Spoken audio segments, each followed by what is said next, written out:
मूंग मसूर की दाल को स्पेशल तड़के के साथ बनाने का इतना आसान और मज़े का तरीका शेयर करूंगी कि आप लोग महंगे गोश्त और चिकन को भी भूल जाएंगे और इस दाल को भिगोने की भी कोई ज़रूरत नहीं। बिस्मिल्लाहिर्रहमानिर्रहीम, अस्सलाम वालेकुम। मैं हूँ इकरा सलमान। चलें जी, यहाँ पर मैंने आधा पाव मूंग की दाल, आधा पाव मसूर की दाल ली थी। दाल को मैंने अच्छे से वॉश कर लिया है 2-3 पानी।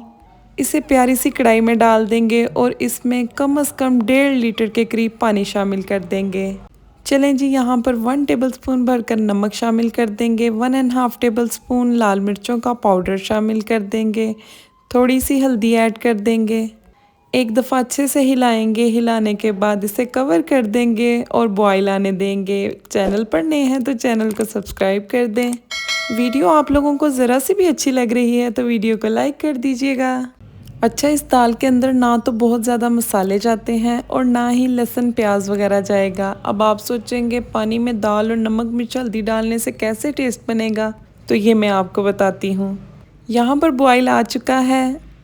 दाल के ऊपर जो झाग आएगी ना, वो आपने रिमूव कर लेनी है किसी भी स्ट्रेनर की हेल्प से। हाई फ्लेम के ऊपर इसमें 1-2 बॉईल आ चुके हैं। साइडों को अच्छे से साफ़ करेंगे। एक दफ़ा हिलाने के बाद इसे कवर कर देंगे। मीडियम टू लो फ्लेम के ऊपर 20 से 25 मिनट के लिए रखकर आपने भूल जाना है। बीच बीच में 1-2 दफ़ा हिलाते रहना है, मुकम्मल ही ना भूल जाइएगा।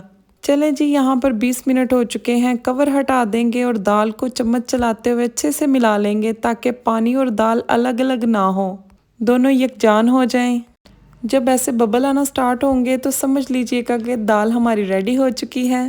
पैन में 3 से 4 टेबलस्पून ऑयल शामिल कर देंगे। 4-5 लहसुन के जवों को बारीक काट कर शामिल कर देंगे। इनको गोल्डन ब्राउन होने देंगे। ये देखें, लहसुन यहाँ पर गोल्डन ब्राउन हो चुका है। लहसुन के अलावा किसी और चीज़ को ऐड नहीं करेंगे, सिर्फ लहसुन का तड़का दाल को लगाएंगे। और यकीन करें, आप लोगों को ये दाल इतनी मज़े की लगेगी, इतनी मज़े की लगेगी कि हर कोई इस रेसिपी का फ़ैन हो जाएगा। चलें जी, तड़का लगाने के बाद अच्छे से दाल को हिला लिया है। 1/2 टेबलस्पून गरम मसाले का पाउडर डाल देंगे। ये रेसिपी मेरे दादा अबू की थी, जो उन्होंने अपनी बहनों को, उसके बाद अपनी बेटियों को और उसके बाद हम लोगों को सिखाई। इसलिए हमारे घर में ये इसी तरीके से सदियों से बन रही है। तो ट्राई करना तो बनता है, आपने ट्राई करना है और मुझे अपना फीडबैक ज़रूर देना है।